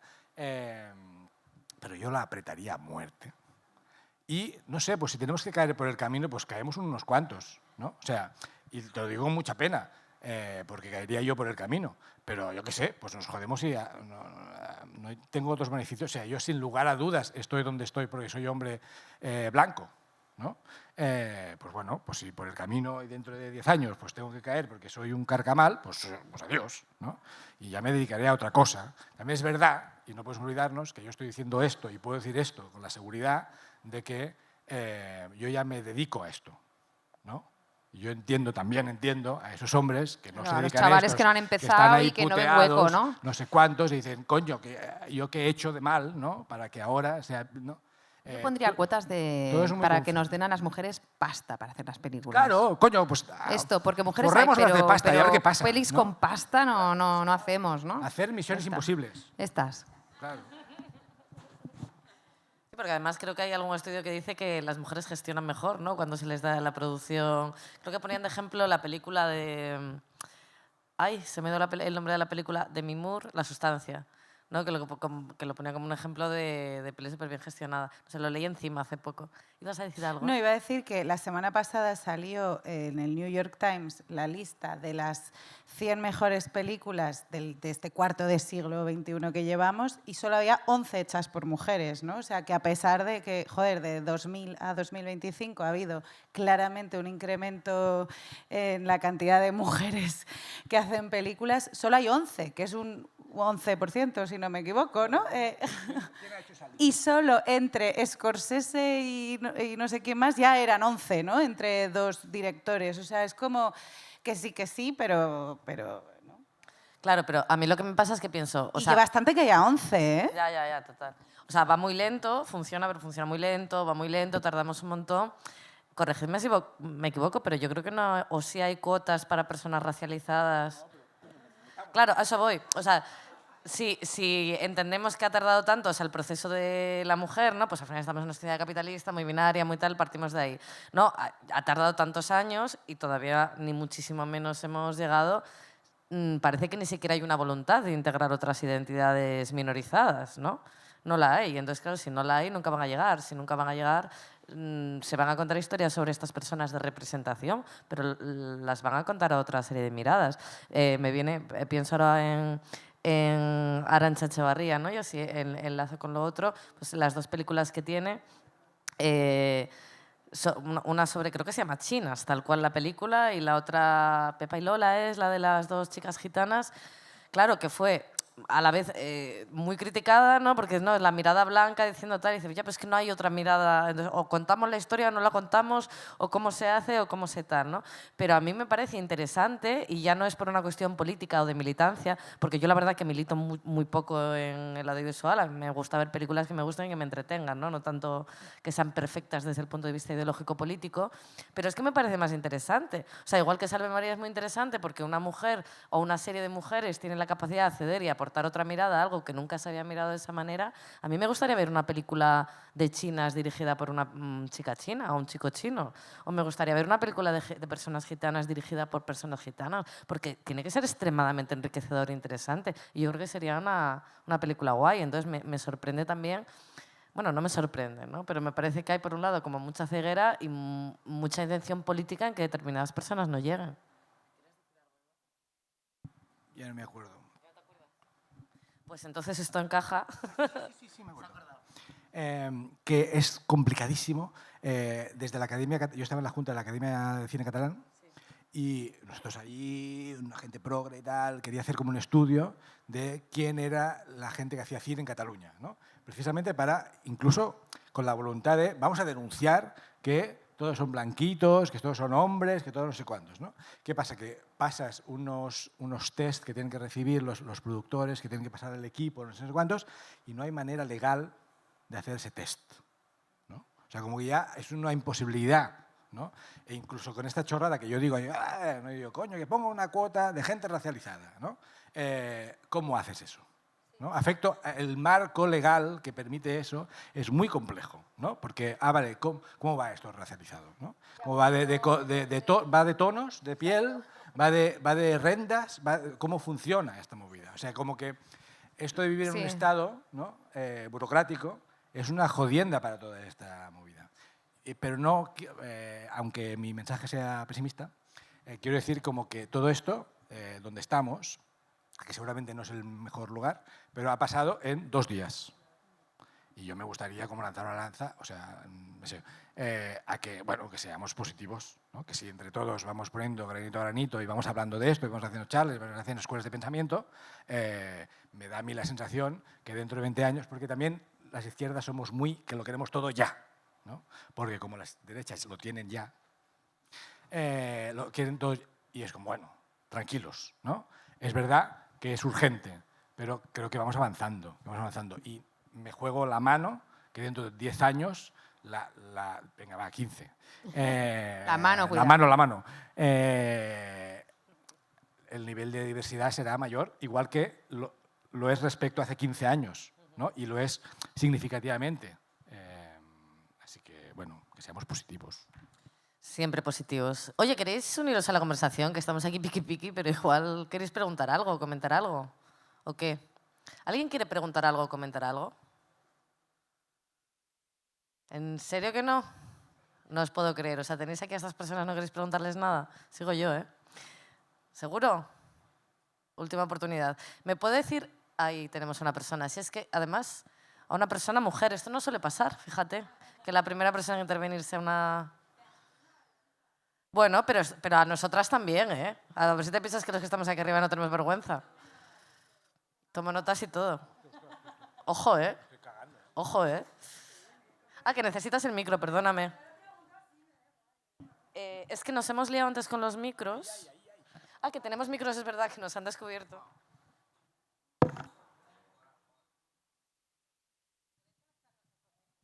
Hola.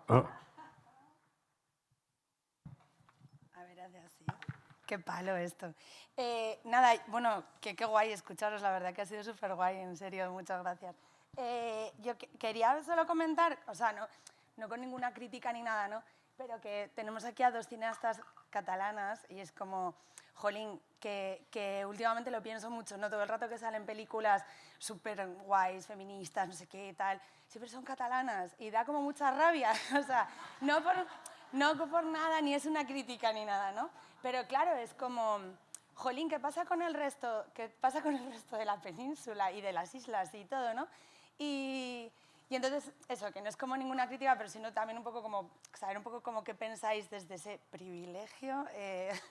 Y luego, yo soy asturiana, pero vivo en Madrid, entonces también veo mucho que claro, cuando hablamos de cartelera y tal, que claro que sí que los Renoir programa Misión Imposible en versión original, pero es que aquí ni siquiera está en versión original Misión Imposible. Entonces, que es como que no solo es los creadores y las creadoras de tal, sino que toda la industria que hay alrededor, las programadoras de salas, las programadoras de festivales, las productoras que luego, aunque haya una cuota, es justo lo que decíais, ¿no? Como que aunque haya una cuota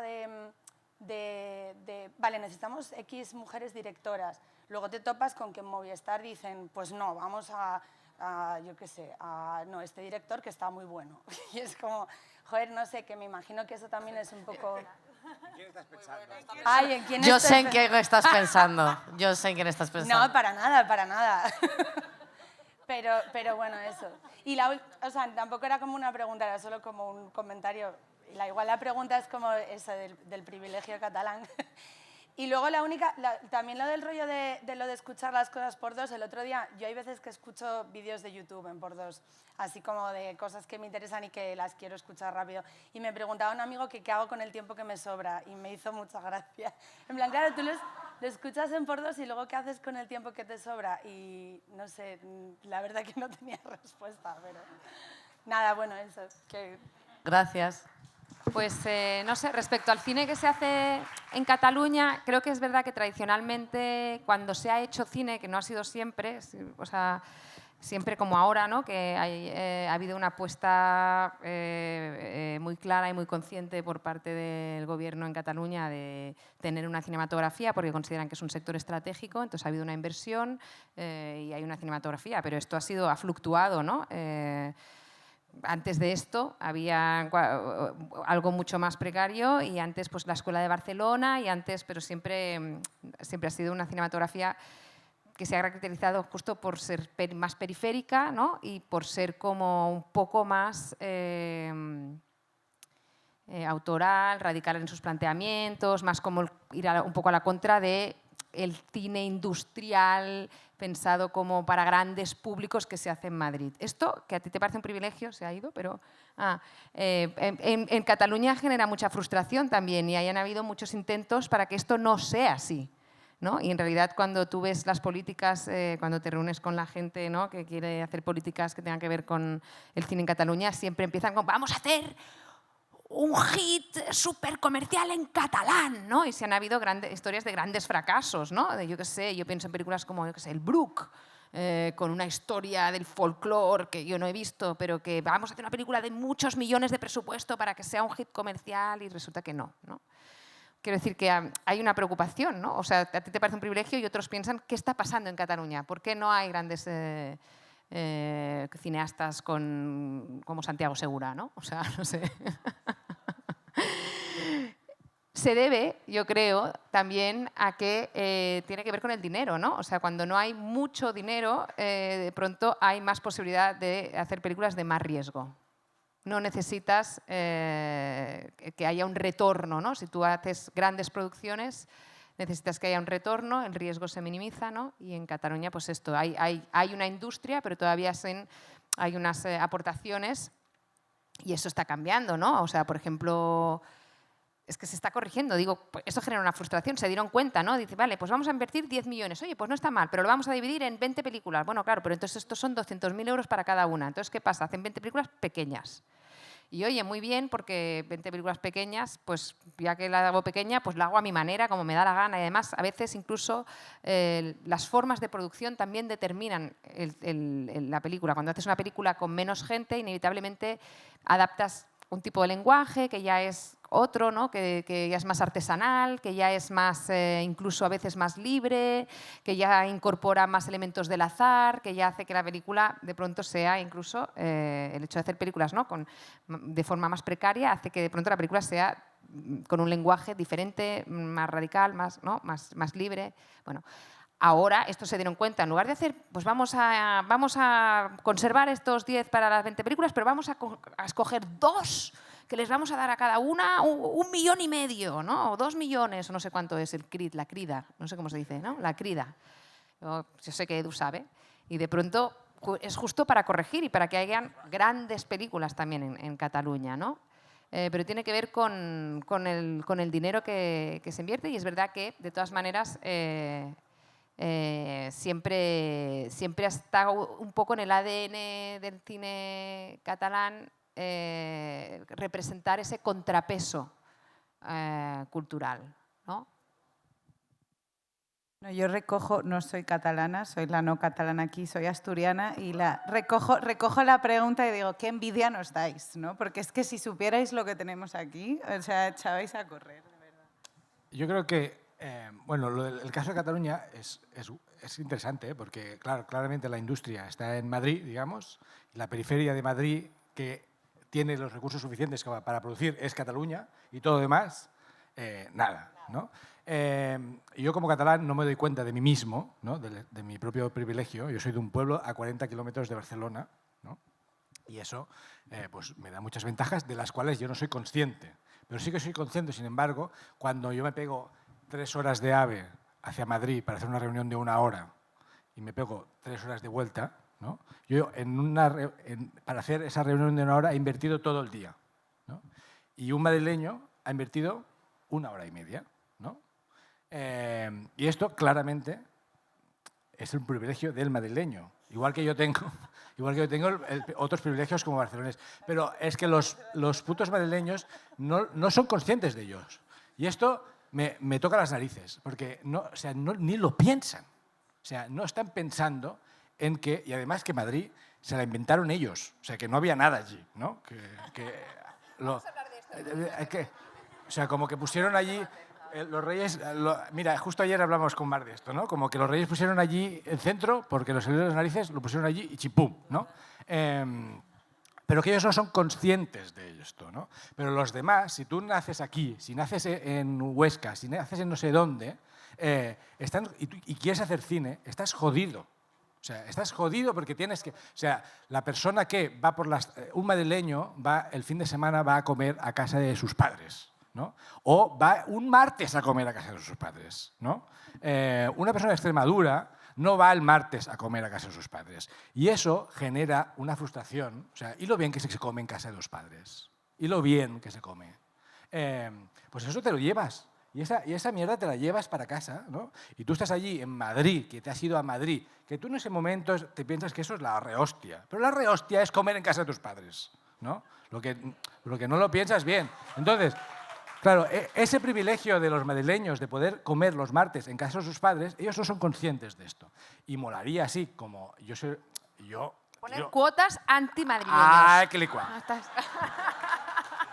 Ya no sé qué va a proponer Edu, ¿no? O sea, y a tope con las cuotas antimadrileñas. Total. No, pero que, aunque yo lo pienso de Madrid, también se podría aplicar a los de Barcelona, obviamente. Pero que creo que el primer paso es que los de Madrid reconozcan el privilegio de ser madrileños, ¿no? Y que nosotros también, los catalanes, reconozcamos... No, es que estamos... sí, no lo sé. Bueno, las de provincias, o sea, ¿cuántas de las personas que aquí hemos vivido entre 5 y 10 años en Madrid? Porque creo que somos un montón. O sea, las provincianas lo que hacemos es irnos a Madrid o a Barcelona, ¿no? Y luego volver. Yo soy un poco positiva en esto y optimista porque gracias al cambio climático se está generando una cosa inversa. O sea, hay tantos madrileños ahora mismo en Asturias y cada vez vienen más que yo creo que se va a modificar de alguna manera el centro.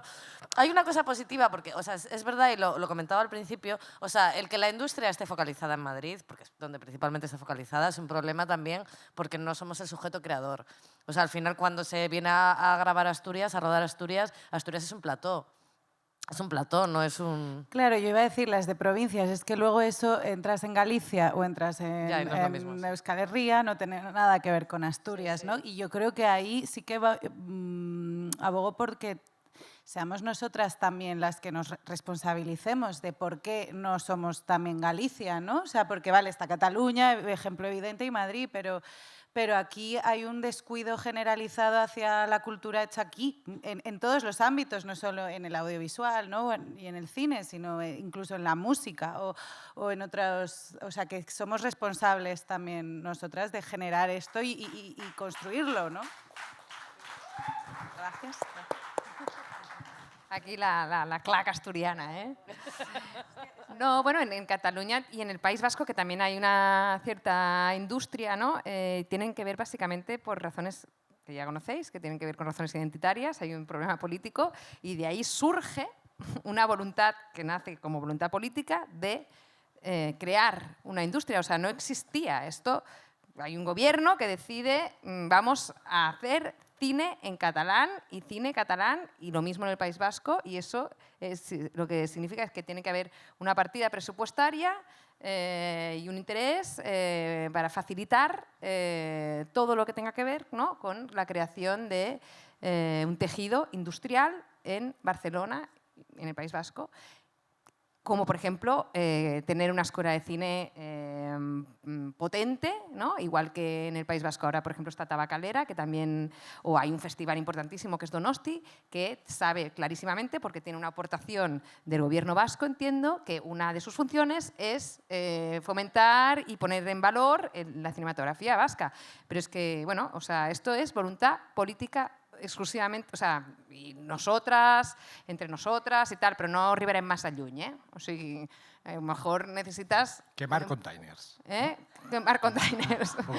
No, en Cataluña os pasa una cosa, también a los vascos les pasa, que es una cosa rarísima, que es que nuestra derecha, o sea, la derecha española en general, son los primerísimos que se apuntaron al carro de cine español no, a la mierda, el cine español. Y en cambio, la derecha catalana es anem a produir en català. Sí, sí. ¿No? Y entonces, claro, tenemos a la izquierda que quiere producir en catalán y a la derecha que quiere producir en catalán. O sea, como que esto no pasa en el resto de España, ¿no? Y esto es una ventaja muy grande que tiene. Bueno, es transversal. Galicia, Todavía ¿no? la cuestión cultural sigue siendo transversal en todo el abanico político, con ideas diferentes, evidentemente, pero que hay un consenso sobre la importancia de hacer cultura. Porque Claro. aparte también es en los otros Sí, ámbitos culturales, no solamente es... porque hay una cuestión identitaria que se expresa sobre todo a nivel cultural, entre otras cosas, ¿no? Claro, si en España gana el PP, yo estoy pensando, hostia, van a quitar no sé qué. Van no a sé quitar cuándo, el no sé cuándo, qué, el sé. festival, Allí en teatros, Cataluña, mira, si gana Junts, Es lo mismo. todo Bueno, lo más demás o menos. será igual que el PP. Pero yo estoy tranquilo en el ámbito de la cultura. ¿Por qué? Van a seguir haciendo películas en catalán, no sé cuántos. Joder, y es una ventaja que te cagas. Y eso es rarísimo, ¿no? Porque no sé si pasa mucho en el mundo. Pero En pasa. Francia pasa, en Francia, bueno, ahora un poco menos, pero hasta ahora había la cuestión cultural. El cine no se toca, ni que ganen uno, ni los otros, ni los demás allá.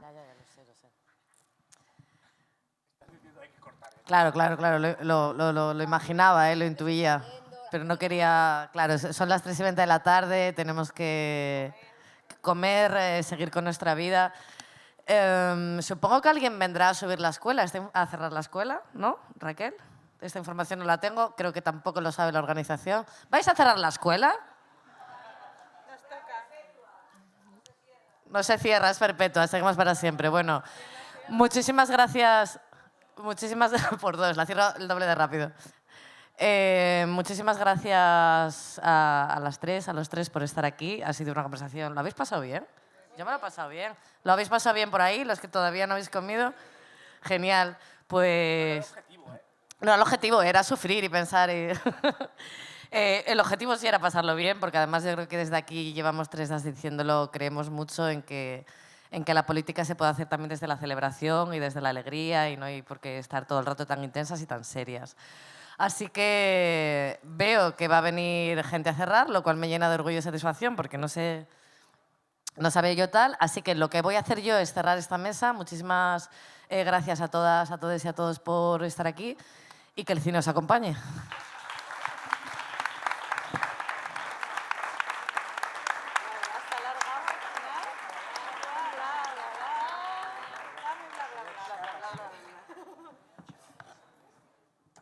Y esperad un segundo que viene la chavalería a cerrar. Lo que pasa es que va a venir a por dos. Venga, va. ¿Alguien va a hablar? ¿Sara? ¿Te tocó? A ver.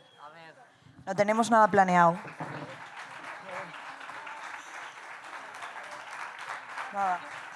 Nada, lo de siempre, gracias un año más por acompañarnos. Este año además fue diferente, hicimos un cambio, nos mudamos de ciudad y estábamos un poco acojonadas, la verdad, con el cambio, pero la respuesta volvió a ser increíble. Estuvo durante 3 días esta sala llena. Yo además flipaba porque fuisteis súper puntuales. Llegó el sábado a las 11:30 y ya estaba lleno. Después de comer dije a las 4:30 con este sol, ya verás ahora la gente, y aquí estabais todas y todos sentados, o sea que fuisteis increíbles, de verdad. Muchas gracias. Y no sé qué más decir, si alguien quiere aportar. Sí que queremos dar un gran aplauso a Nortes y Diego, que estuvo cubriendo toda la escuela. También ahí puntual y recogiendo todo. A todas las personas que sé que venís desde, también flipamos, Menorca, Canarias, Barcelona, Madrid, aunque a Eduard Solá no le mole mucho, de muchísimas partes y de verdad que no nos lo creemos.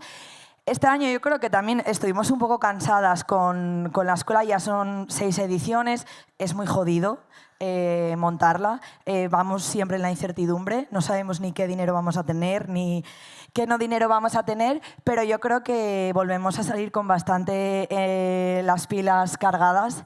Y nada, que yo creo que este feminismo merece la pena y nada. De verdad, gracias. Es que no sé qué más decir, no tenemos nada. Nos vemos el año que viene, no sabemos dónde va a ser. Gracias. Os queremos. Ay, que nos vamos a hacer una foto. Foto, ponentes, quien quiera venir, lo que quiera.